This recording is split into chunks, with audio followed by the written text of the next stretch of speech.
Everyone, welcome to my YouTube channel. कैसे हैं? बहुत अच्छे से होंगे। पिछले वीडियो में जो कुछ भी पढ़ा था समझ में आया था। थर्मोडायनेमिक्स के न्यूमेरिकल्स आने चाहिए थे, हम लोग न्यूमेरिकल्स को देख चुके थे। अब हम लोग पढ़ेंगे हेस लॉ। ठीक, ये हेस लॉ होता क्या है, इसके बारे में हम लोग बहुत अच्छे तरीके से समझेंगे कि ये आया कैसे, हमें इंपॉर्टेंट क्यों है, जरूरत क्यों पड़ी हेस लॉ की, इसके लिए हम लोग बात करेंगे। पहले हेडिंग क्या बनाओ, हेस लॉ। तो हेस लॉ को हम लोग समझते हैं। यहाँ पर हेस हेडिंग क्या बनाएंगे, हेस का स्थिर हेस का स्थिर ऊष्मा संकलन का हेस का स्थिर ऊष्मा ऊष्मा संकलन संकलन का नियम। ठीक, अगर हम लोग बात करें तो ये हेस लॉ आया क्यों, हेस लॉ। अगर बेटा हम लोग हेस लॉ की बात करें तो ये हमें जरूरत क्यों पड़ा, इसके लिए हेडिंग क्या बनाए हैं आप लोग, हेस लॉ। अब जरा ध्यान से सुनना इसमें कि हेस लॉ क्या होता है। डिफिनीशन की हम लोग बात करें तो डिफिनीशन में ये बोला जाता है कि किसी भौतिक अथवा रासायनिक परिवर्तन में इंथैल्पी परिवर्तन हमेशा समान होती है। क्या लिखेंगे, किसी किसी भौतिक भौतिक अथवा अथवा रासायनिक रासायनिक परिवर्तन में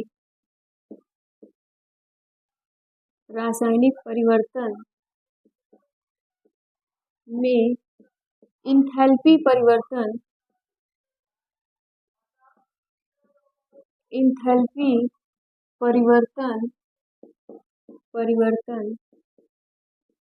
हमेशा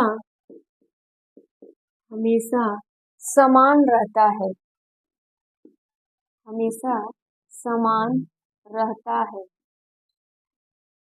यही क्या है आपका हेस लॉ है, समान रहता है। चाहे वह परिवर्तन, बेटा बोला जा रहा है कि चाहे वह परिवर्तन परिवर्तन एक पद में हो, मतलब एक स्टेप में हो, एक पद में हो या एक पद में हो या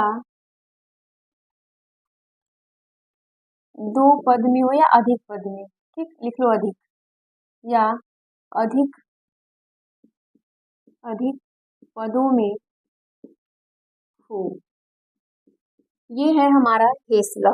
अब जरा ध्यान से सुनिएगा, ये बोला क्या जा रहा है, बोला जा रहा है कि किसी भी भौतिक अथवा रासायनिक परिवर्तन में, फिजिकल और केमिकल प्रॉपर्टीज में बोला जा रहा है कि उसमें जो चेंजेस होंगे उनके इंथैल्पी हीट ऊष्मा की बात हो रही है, उसमें परिवर्तन हमेशा समान होगा, हमेशा सिमिलर परिवर्तन देखने को आपको मिलेगा।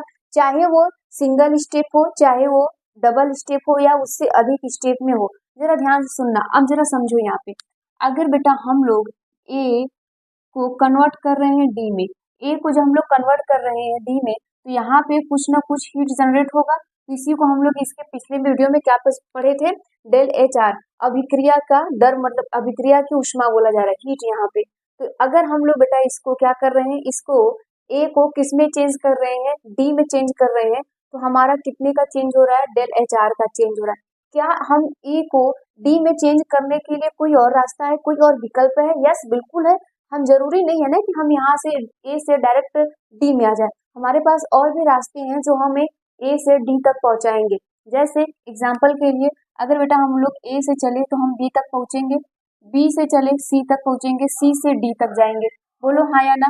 तो हम क्या इसको डेल H1 कह सकते हैं, डेल H2 कह सकते हैं, क्या इसको डेल H3 कह सकते हैं? बिल्कुल कह सकते हैं। देखो यहाँ से यहाँ तक पहुंचे तो भी हमारा इतना ही हीट लगा, और यहाँ में हम लोग गए तो ए से बी पहुंचे तो डेल H1 हीट रिलीज हुआ, और यहाँ तक पहुंचे तो डेल H2 का हुआ, सी से डी में गए तो डेल H3 का हुआ। इसका मतलब है कि हम ए से बी तक पहुंचने के लिए हमारा एक सिंगल रास्ता था, और हमारा ए से डी तक पहुंचने के लिए इसमें बी जाना पड़ा, सी जाना पड़ा, फिर उसके बाद डी जाना, लेकिन हीट का इसमें जो चेंजेस हुआ वो समान हुआ। अब देखो अगर हम बोले तो डेल एच आर बराबर जो होगा वो डेल H1 होगा प्लस डेल H2 होगा प्लस डेल H3 होगा। यहाँ तो कोई दिक्कत नहीं है, ये बातें समझ में आ रही है? यहाँ तक ये हुआ। अब जरा ध्यान से समझिएगा, स्कूल में जो हमें स्कूल में पढ़ाया जाता है, ये हमें पढ़ाया जाएगा कि हेस का नियम क्या होता है, ये बता दिया जाएगा। न्यूमेरिकल कैसे सॉल्व करने, क्वेश्चंस को कैसे सॉल्व करने, ये बता दिया जाएगा। लेकिन लेकिन हमें ये जरूरत क्यों पड़ी, हेस आए क्यों, हेस ने अपने अपने अपनी बातों में इन्होंने क्या समझाने की जरूरत की, इन्होंने क्या बताया ऐसा, थर्मोडायनेमिक्स में इसकी आवश्यकता क्या पड़ी। अब देखो, यहाँ पे हम लोग अभिक्रियाएं जब पढ़ते हैं तो हम जानते हैं कि जब कोई भी अभिक्रिया होती है, या तो उसने क्या किया, उष्मा को रिलीज किया होगा, या तो उसने क्या किया होगा, उष्मा को लिया होगा। हम दो तरह की अभिक्रियाएं पढ़ते हैं, या तो वो क्या करेगा, हीट को रिलीज करेगा, या तो हम उस चीज को देंगे। यही दो प्रकार की अभिक्रियाएं पढ़ रहे हैं। लेकिन यहाँ पे जो होती है ना, तो हेस का जो नियम आया, इन्होंने जो दिया, कोई भी चीज पढ़ो तो उसके बारे में समझो कि ये आया क्यों, जरूरत क्यों पड़ी। तो हेस का लॉ जो है वो इसलिए आया कि कोई भी ऐसी रिएक्शन होती है जो हम लोग फिजिकली उसके हीट को देख पाते हैं, लेकिन मैथमेटिकली उसको हम लोग हीट को सॉल्व नहीं कर पाते, नहीं समझ में आता, टेक्निकल उसको हम लोग नहीं समझ पाते बाय द इंस्ट्रूमेंट वगैरह से। देखो, तो यहाँ पर जो हेस का नियम आया वो बताया कि कुछ ऐसी भी रिएक्शन होंगी जिसमें बहुत थोड़ा सा छोटा सा कुछ ना कुछ हीट रिलीज होगा, उसको हम क्या करेंगे, फिजिकली नहीं बता पाते हैं, तो हम लोग टेक्निकली उसको इंस्ट्रूमेंट्स के द्वारा भी कुछ चीजों को नहीं बता पाते, कुछ चीजों को बता पाते। तो हेस का लॉ उसी लिए आए है, हमेशा समझ में आई बात। हेस का लॉ किस लिए आया था, जब छोटा से छोटा हीट हमको नहीं समझ में आता, फिजिकल मेथड से हम उसको नहीं देख पाते, नहीं सॉल्व करता, तब हेस के नियम को बताया गया कि यहाँ से ये कैसे बनेगा। अब क्लियर हो रहा है हेस का नियम क्यों पढ़ना पड़ा हमें, क्यों जरूरत है। बट आपको स्कूल में बस आपको क्या किया जाएगा, थ्योरी बता दी जाएगी, न्यूमेरिकल कैसे सॉल्व करने हैं ये बता दिया जाएगा, लेकिन हेस लॉ की हमें जरूरत क्यों पड़ी ये नहीं बताया जाएगा। तो ये हमें अब यहाँ से हम लोग सीखेंगे कि इसको जरूरत क्यों पड़ा। अगर आपसे कोई पूछे तो आपको जवाब क्या देना है कि हेस का लॉ क्यों लेना पड़ा, ताकि हम कोई भी केमिकल रिएक्शन होता देखें तो क्या करें, हम उसको समझें कि हम जो फिजिकली उसका निकाल रहे हैं हीट, वो हमें नहीं पता है, बहुत छोटा सा है, तो हमें क्या करना पड़ेगा, हेस का लॉ को फॉलो करना पड़ेगा। आज इसके लिए हम लोग करते हैं। फॉर एग्जाम्पल के लिए हम लोग यहाँ पर समझते हैं, समझने के लिए हमारे पास तीन यहाँ पर केमिकल रिएक्शंस हो रही है। जैसे हमने क्या लिया, कार्बन लिया, ऑक्सीजन लिया, क्या बना दिया यहाँ पे, CO2 बना दिया बेटा, यहाँ पे हमने CO2 बना दिया। दूसरा हमने क्या लिया, हाइड्रोजन गैस लिया और हाफ O2 गैस लिया, हमने क्या बनाया, वाटर बना दिया, हमने क्या बनाया, वाटर। तीसरा जो रिएक्शन हमने लिया यहाँ पर हमने क्या लिया, मेथेन लिया, और इसका क्या करवा दिया जाए, ऑक्सीजन के साथ उपस्थिति में दहन करवा दिया जाए, तो हमें क्या मिला, कार्बन डाइऑक्साइड मिला, और क्या मिला बताओ, यहाँ पे वाटर मिल गया, और क्या मिला, यहाँ पे वाटर मिल गया। ये बातें हम लोग पहले भी जान चुके थे। अब इसमें इसमें ही सबका हमने क्या किया है, कंबस्टन करवाया है। हमने यहाँ पे कार्बन को जलाया तो कार्बन डाइऑक्साइड में बना है, हाइड्रोजन को जलाया इसमें तो यहाँ पे हमने क्या मिला, वाटर मिला, मेथेन को जलाया ऑक्सीजन की उपस्थिति में तो कार्बन और वाटर हमको मिला। अब यहाँ पे जरा ध्यान से सुनना कि जब हमने इसको जलाया तो यहाँ पे हीट कितना रिलीज हुआ। अगर मैं बात करूँ यहाँ पे, तो यहाँ पे जो हीट रिलीज हुआ बेटा, -393.5 किलो जूल रिलीज हुआ, इतनी जूल हीट यहाँ पे रिलीज हुआ। अगर मैं यहाँ पर हीट की बात करूँ तो यहाँ पे हीट जो रिलीज हुआ, यहाँ पे बोलोगे -572 किलो जूल रिलीज हुआ। अगर मैं यहाँ पे इसकी बात करूँ, मेथेन वाले में बात करूँ, तो मेथेन में जो बात हो रही है बेटा, यहाँ पे बोला जाता है कि जो हीट रिलीज होती है वो होता है -890 किलो जूल हीट रिलीज हुआ। ये इतनी बातें समझ में आई, ये इतना हीट यहाँ पर रिलीज हुआ। अब आगे की कहानी और भी अच्छी है, इसको हम लोग समझते हैं, जरा ध्यान से देखना समझना इसको। अब जरा समझो यहाँ पे एक्चुअल में बेटा हुआ क्या होगा। अब देखो, हमारे पास एक और बेहतर तरीका है, कोई भी हम अपना रिएक्शन चालू करें। अब देखो यहाँ से अब हमें समझना पड़ेगा कि हमने क्या लिया बेटा, कार्बन लिया, हाइड्रोजन के साथ उसको जलाया तो हमने यहाँ पे बनाया मेथेन। क्या बनाया, मेथेन बनाया है, और हमें डेल HF निकालना है यहाँ पे। अब हम जानते हैं कि ये जो डेल HF है ये क्या है, संभवन ऊर्जा है। ये बोला जाता है कि किसी भी अणु का फॉर्मेशन जब होता है तो हमें संभवन ऊर्जा ही निकालनी पड़ती है। ये अणु है ना, देखो यहाँ पे ये क्या हो रहा है, ये एटम है, ये भी एटम है, यहाँ पे क्या बन रहा है, अणु बन रहा है। अणु में हम लोग क्या लगाते थे, संभवन ऊर्जा लगाते थे, क्या लगाते थे, संभवन ऊर्जा। अब जरा समझो ये, तो ये हमारा बेटा एक एम हो गया, एम। एम जानते हो, सबका सबका कुछ ना कुछ एम होगा। अगर यहाँ पर बेटा आपने मैथ और बायो लिया है तो कोई ना कोई एम लिया होगा। जैसे बायो वाले बच्चे अगर बायो लेते हैं तो उनका कोई एम होता है। एम क्या होता है? डॉक्टर बनना है या डॉक्टर बनना ही है। एक ऑप्शन होता है ना कि हमें डॉक्टर बन जाना है, और एक होता है कि नहीं, जिद है, डॉक्टर ही बनना है या इंजीनियर ही बनना है, जिद होता है। एम यहाँ पर वही चीज है कि हमें ये एम है, लाना है किसी भी हाल में ये चीजें, हमें ये किसी भी हाल में ये करवानी है। एम का मतलब यही होता है। अब ऐसा नहीं है कि हाँ डॉक्टर बनना है, नहीं बन पाए चलो कुछ और बन गए, वो एम नहीं होता। वो एम होता है मतलब कि हमें वो एग्जैक्ट वहां पे जाना है, वो चाहे हमारी जिद हो या कुछ भी हो। अब देखो यहाँ पे, अब यहाँ पे जरा ध्यान से सुनना ये चीजें। ये जो प्रोसेस होती है ना, एक्चुअल में ये प्रोसेस हो नहीं रही होती, हमें ये लाना है, हमें ये करवाना है। हम जानते हैं कि कार्बन बेटा ये हाइड्रोजन के साथ जलता नहीं है, ये बहुत, इसके लिए हमें एनर्जी देनी पड़ेगी, ये आसानी से नहीं जलता। अगर हम लोग मेथेन बनाए तो ये मेथेन बनाने की प्रोसेस नहीं है, मेथेन इससे कभी नहीं बनता है। कार्बन हाइड्रोजन के साथ जलता नहीं है, ये याद रखिएगा। लेकिन इसमें जो हीट रिलीज हो रही है ना, हमें इसी को लाना है, किसके नियम से? हेस के नियम से। क्योंकि हेस ने क्या बताया था कि हम उस हीट को भी लाएंगे जो बहुत छोटा सा है, जिसको हम फिजिकली कैलकुलेट नहीं कर पाते, टेक्निकली भी कम कर पाते, उसी को हेस ने यहाँ पे बताया है कि हम इसको कैसे लाएंगे। अब हमारा एम यही है, लाना। अब देखो, अगर मैं बात करूं यहाँ से तो ये हमें कहाँ कहाँ से मिलेगा। अगर हमारा कार्बन एटम देखो तो यहाँ पे भी कार्बन सिंगल है, इस वाले में अगर हम लोग बात करें तो यहाँ पर भी कार्बन सिंगल है। इस प्रोसेस से हमें इन्हीं तीनों इक्वेशन से हमें ये तीनों बनाना है, याद रखिए। यहाँ पे कार्बन सिंगल है, कार्बन सिंगल, वेरी गुड। यहाँ पर हाइड्रोजन सिंगल है, यहाँ पे हाइड्रोजन सिंगल है। ठीक, अगर मैं यहाँ पे मॉलिक्यूल की बात करूँ, यहाँ पे कार्बन यहाँ पे एक है, यहाँ पे कार्बन एक है, मीथेन यहाँ पे एक है, यहाँ पे मीथेन एक है, यहाँ पे हाइड्रोजन एक नहीं है, यहाँ पे 2 है, यहाँ पे लेकिन एक है। अब हम करेंगे क्या? अब हमें करना क्या होगा? मल्टीप्लाई कर दो इस इक्वेशंस में। तो यहाँ पे लिखिएगा मल्टीप्लाई इक्वेशंस 2 बाई 2। 2 से हमें क्या करना है, इसमें हम गुणा कर देंगे तो हमारा इक्वेशंस कैसे बनेगा।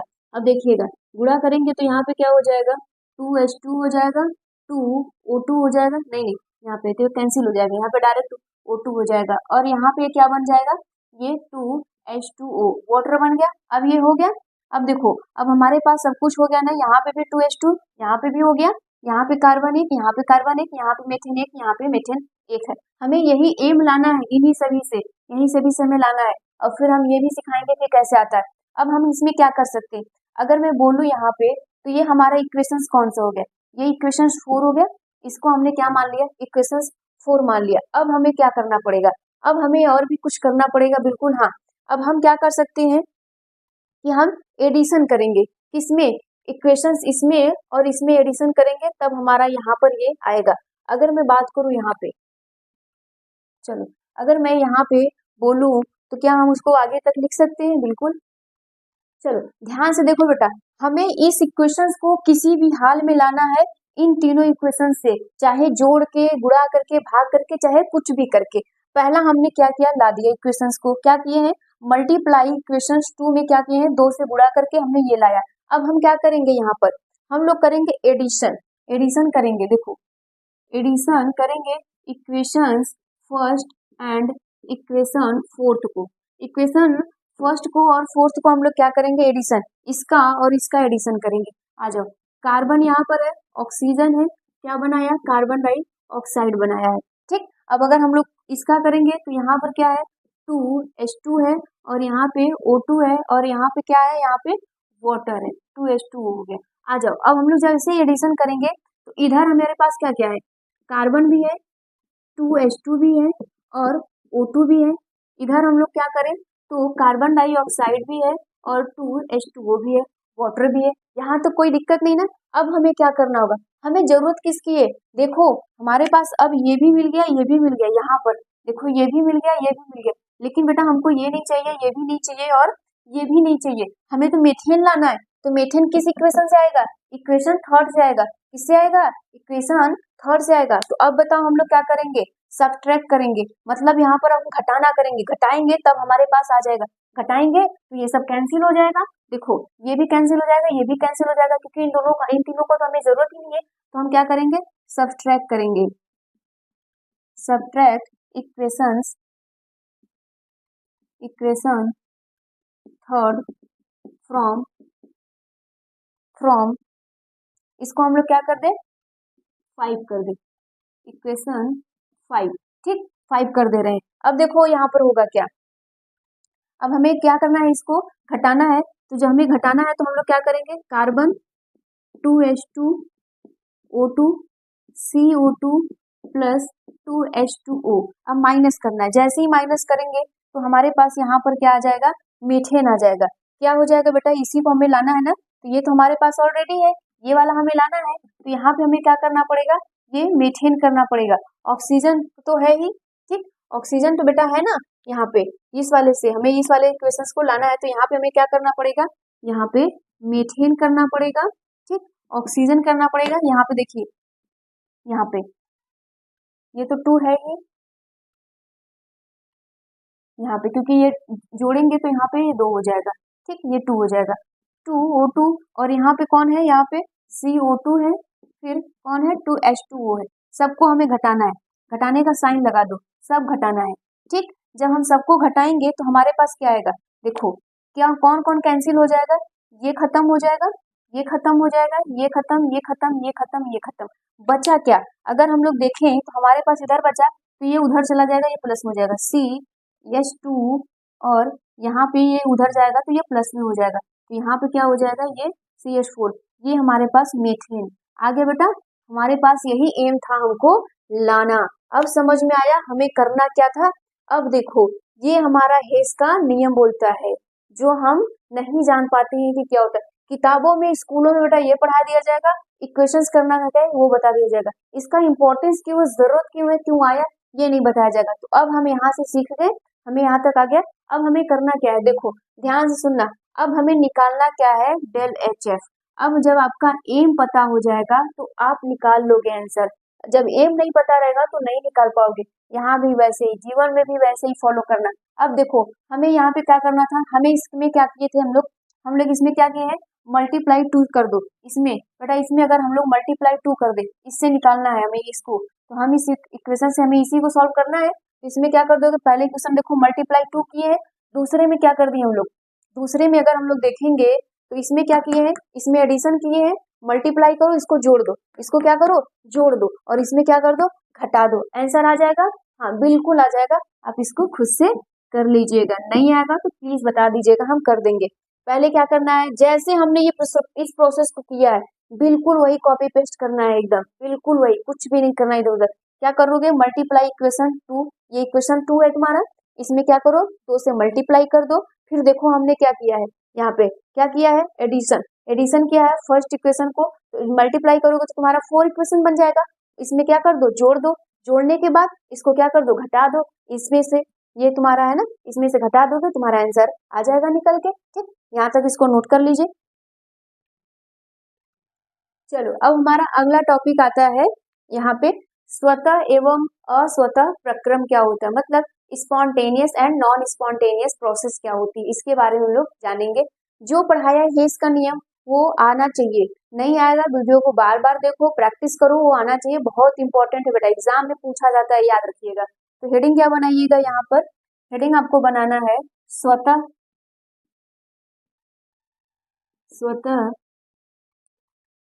व अस्वतः अस्वतः प्रक्रम, ठीक, इसी को हम लोग कहते हैं spontaneous process and non spontaneous process.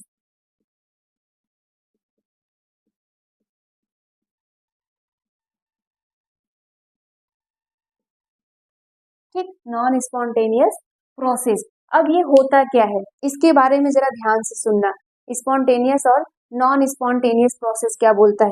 ये कहा जाता है कि जो अभिक्रियाएं, यहाँ पे हम लोग अब इसमें केमिस्ट्री में पढ़ रहे हैं तो यहाँ पे इक्वेशंस की बात होगी। तो अब देखो यहाँ पे बोला जाता है स्पॉन्टेनियस का मतलब होता है जो स्वतः हो जाए, ऐसी अभिक्रियाएं जो स्वतः हो जाए या एक बार स्टार्ट हो जाए तो वो तब तक चलती रहेंगी जब तक वो खत्म ना हो जाए, जब तक वो पूरी तरह से एकदम खत्म ना कर दे वो तब तक चलती ही रहेंगी, उसी को हम लोग कहते हैं स्पॉन्टेनियस। और यहाँ पे नॉन स्पॉन्टेनियस का मतलब होता है कि जो स्वतः ना हो, जिनको हम स्टार्ट ना कर पाए, उनकी बात हो रही है। तो स्वतः और अस्वतः की बातें हमेशा स्पॉन्टेनियस और नॉन स्पॉन्टेनियस प्रोसेस हमेशा समझिएगा। तो इसमें डिफिनीशन इसका लिखिएगा, फिर डिफिनीशन से और बेहतर तरीके से हम लोग समझेंगे। अब देखो यहाँ पे ये हमारे पास स्वतः एवं अस्वतः प्रक्रियाएं हो रही है। बोला क्या जा रहा है, ये अभिक्रिया जो किसी बाहरी साधन के बिना स्वतः होती है, स्वतः अभिक्रिया कहलाती है। और जो स्वतः नहीं होती, अस्वतः अप्राकृतिक क्रियाएं कहलाती है। मतलब नेचुरली जो इसमें हो जाए, जो स्टार्ट हो जाए, उसी को हम लोग क्या कहेंगे, स्वतः। स्वतः एक बार स्टार्ट हो गया बेटा, जब तक वो फिनिश नहीं होगा, जब तक वो अपनी पूरी रिएक्शन को खत्म नहीं करेगा, वो बंद नहीं होगा। एक बार वो स्टार्ट हो गया तो। और इसमें क्या होता है, इसमें ऐसा कुछ भी नहीं होता है। अगर मैं एग्जाम्पल की बात करूं, ठीक, यहाँ पर एग्जाम्पल की बात करूं तो हम लोग क्या लेते हैं, पानी का ऊपर से नीचे आना। ठीक, पानी का ऊपर से नीचे आना। दूसरा एग्जाम्पल लिया जाता है गैसों का मिश्रण होना। ठीक, तीसरा हम लोग लेते हैं एग्जाम्पल यहाँ पर उष्मा का गर्म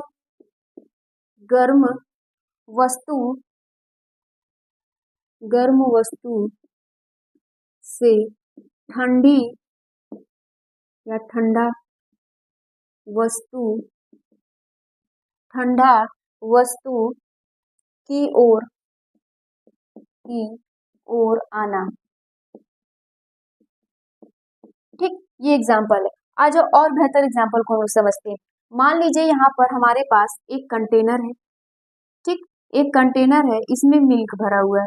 इसमें क्या है, मिल्क पूरा ऐसे से भरा हुआ है। ठीक, अब देखो होगा क्या, अगर बेटा मैं इस मिल्क में मैं क्या करूं, नींबू का रस मतलब एसिड, ठीक, इसमें एसिड डाल दूं तो ये मिल्क क्या हो जाएगा, डिस्ट्रॉय होने लगेगा, खराब होगा। और ये तब तक खराब होगा जब तक इसमें नींबू की मात्राएं होंगी। जब तक ये नींबू की मात्रा इसमें होती रहेंगी, तब तक ये मिल्क क्या होगा, खराब हो जाएगा। और एक टाइम ऐसा आएगा कि ये मिल्क क्या हो जाएगा, पूरी तरह से खराब हो जाएगा। तो इसे हम लोग क्या कर रहे हैं, स्वतः, मतलब हमने थोड़ा सा उसमें एक बूंद भी गिराया और वो अपनी प्रोसेस शुरू कर दी। और वो तब तक खत्म नहीं हुआ जब तक उसमें जब तक उसमें क्या हुआ, नींबू का रस उसमें था। ये बात समझ में आनी चाहिए। अगर मैं दूसरा एग्जाम्पल लूं और बेहतर तरीके से समझो, दूसरा अगर एग्जाम्पल हम लोग लेते हैं तो हमने क्या किया, एक कंटेनर में पानी ले लिया, यहाँ पे सपोज करिए पानी, इसमें कुछ कलर डाल दिया, नील वगैरह। नील जैसे ही हम लोग डाला यहाँ पे, नील की एक ड्रॉप इसमें डालेंगे और वो नील तब तक घुलती रहेगी जब तक वो पूरी तरह से घुल न जाए।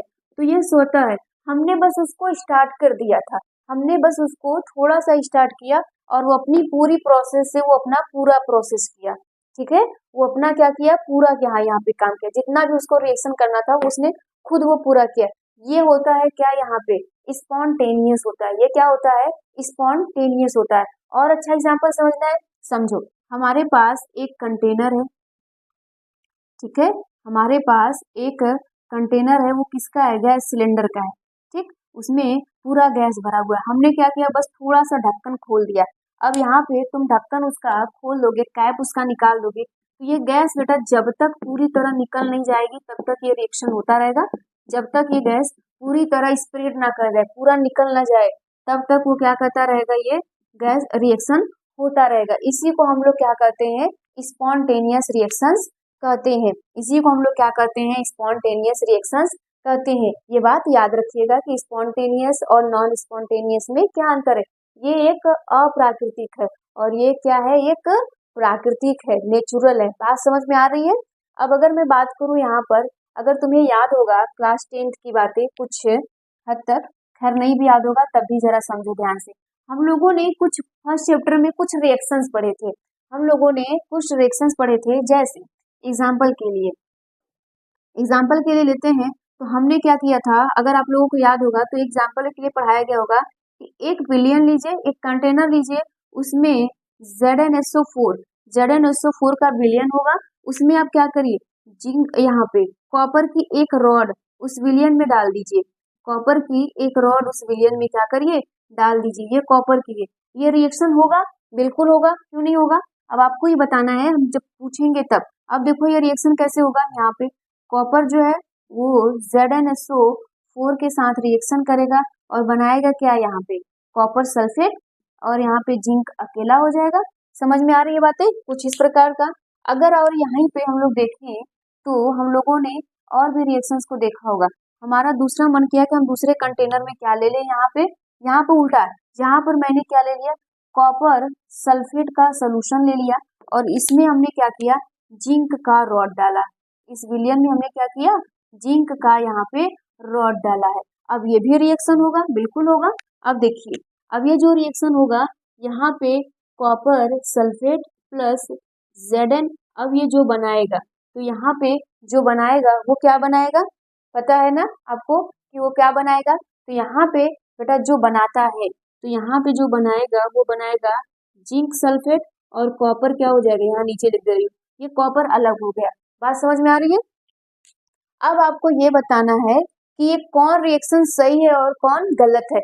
इसी को हम लोग विस्थापन रिएक्शन कहते थे, डिस्प्लेसमेंट रिएक्शन भी इसी को कहते थे। ये 10th में पढ़ाया गया, चाहे CBSE हो यूपी हो, हमने ये पढ़ाया, मुझे पता है। तो यहाँ पर क्या बताओगे कि ये रिएक्शन कौन सा सही है, वो कौन सा नहीं है।